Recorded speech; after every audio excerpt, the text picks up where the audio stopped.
Clip number 1045۔ اس clip میں آپ قرآن پاک کی سورہ نمل کی آیت نمبر 40 سے 43 تک کی تلاوت، ترجمہ اور تفسیر قرآن صراط الجنان سماعت فرمائیں گے۔ بسم اللہ الرحمن الرحیم۔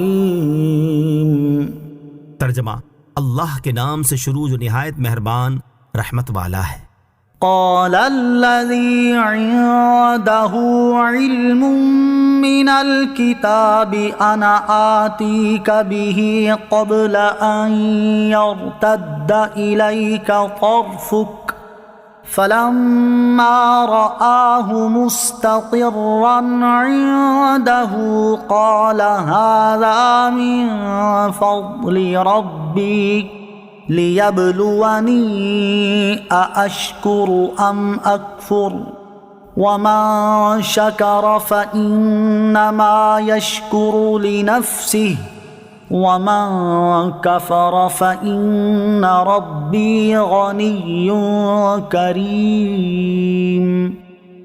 ترجمہ: اس نے عرض کی جس کے پاس کتاب کا علم تھا کہ میں اسے آپ کی بارگاہ میں آپ کے پلک جھپکنے سے پہلے لے آؤں گا۔ چنانچہ پھر جب سلیمان نے اس تخت کو اپنے پاس رکھا ہوا دیکھا تو فرمایا، یہ میرے رب کے فضل سے ہے تاکہ وہ مجھے آزمائے کہ میں شکر کرتا ہوں یا ناشکری، اور جو شکر کرے تو وہ اپنی ذات کے لیے ہی شکر کرتا ہے، اور جو ناشکری کرتا ہے تو میرا رب بے پرواہ ہے، کرم فرمانے والا ہے۔ قال الذی عنده علم من الکتاب، اس نے عرض کی جس کے پاس کتاب کا علم تھا۔ کتاب کا علم رکھنے والے سے مراد حضرت سلیمان علیہ السلام کے وزیر حضرت آصف بن برخیہ رضی اللہ تعالی عنہ ہیں۔ یہ اللہ تعالیٰ کا اسم اعظم جانتے تھے۔ چنانچہ ابو البرکات عبداللہ بن احمد نصفی رحمۃ اللہ تعالی فرماتے ہیں، یہی قول زیادہ صحیح ہے اور جمہور مفسرین کا اسی پر اتفاق ہے۔ ابو حیان محمد بن یوسف اندلسی رحمۃ اللہ تعالی فرماتے ہیں، جس کے پاس کتاب کا علم تھا وہ انسانوں میں سے ایک شخص تھے اور ان کا نام حضرت آصف بن برخیہ رضی اللہ تعالی عنہ تھا۔ یہ جمہور مفسرین کا قول ہے۔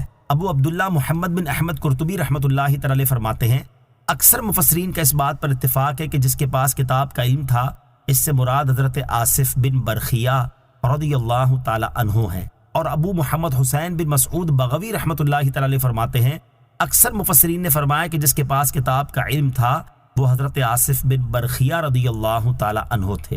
ان تفاسیر کے علاوہ دیگر معتبر تفاسیر جیسے تفسیر سبرقندی جلد 2 صفحہ 497، تفسیر جلالین صفحہ 320، تفسیر ساوی جلد 4 صفحہ 1498، تفسیر روح البیان جلد 6 صفحہ 349 میں راجح اور جمہور مفسرین کا یہی قول لکھا ہے کہ جس کے پاس کتاب کا علم تھا اس سے مراد حضرت سلیمان علیہ السلام کے وزیر حضرت آصف بن برخیہ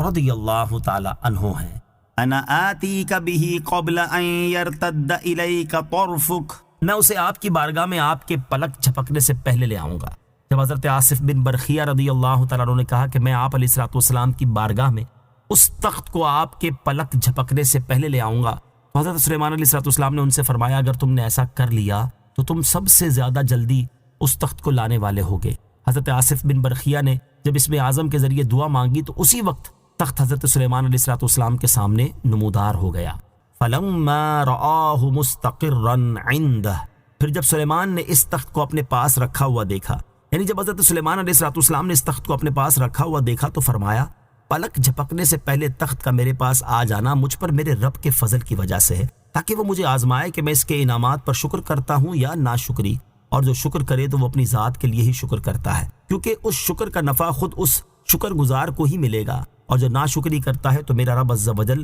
شکر سے بے پرواہ ہے اور ناشکری کرنے والے پر بھی احسان کر کے کرم فرمانے والا ہے۔ قال نكروا لها عرشها ننظر أتهتدي أم تكون من الذين لا يهتدون فلما جاءت قيل أهكذا عرشك قالت كأنه هو وأوتينا العلم من قبلها وكنا مسلمين وصدها ما كانت تعبد من دون الله إنها كانت من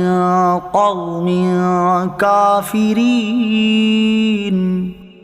ترجمہ: حضرت سلیمان نے حکم دیا اس ملکہ کے لیے اس کے تخت کو تبدیل کر دو تاکہ ہم دیکھیں کہ وہ راہ پاتی ہے یا راہ نہ پانے والوں میں سے ہوتی ہے۔ پھر جب وہ آئی تو اس سے کہا گیا کیا تیرا تخت ایسا ہی ہے؟ اس نے جواب دیا گویا یہ وہی ہے، اور ہم کو اس واقعے سے پہلے خبر مل چکی اور ہم فرما بردار ہوئے، اور اسے اس چیز نے روک رکھا تھا جس کی وہ اللہ کے سوا عبادت کرتی تھی، بے شک وہ کافر قوم میں سے تھی۔ قالا، حضرت سلیمان نے حکم دیا۔ اس آیت اور اس کے بعد والی آیت کا خلاصہ یہ ہے کہ تخت آ جانے کے بعد حضرت سلیمان علیہ السلام نے اپنے خادموں کو حکم دیا کہ اس ملکہ کے لیے اس کے تخت کی شکل و صورت کو تبدیل کر دو تاکہ ہم دیکھیں کہ وہ اپنے تخت کو دیکھنے کے بعد اسے پہچان پاتی ہے یا نہیں۔ جبکہ ملکہ بلقیس حضرت سلیمان علیہ السلام کے پاس آئی تو اس وقت تخت حضرت سلیمان علیہ السلام کے سامنے موجود تھا۔ ملکہ سے کہا گیا کیا تیرا تخت ایسا ہی ہے؟ اس نے جواب دیا گویا یہ وہی ہے۔ اس جواب سے بلقیس کی عقل کا کمال معلوم ہوا۔ پھر ملکہ سے کہا گیا کہ یہ تیرا ہی تخت ہے، تمہیں دروازے بند کرنے، انہیں تالے لگانے اور پہرے دار مقرر کرنے سے کیا فائدہ ہوا؟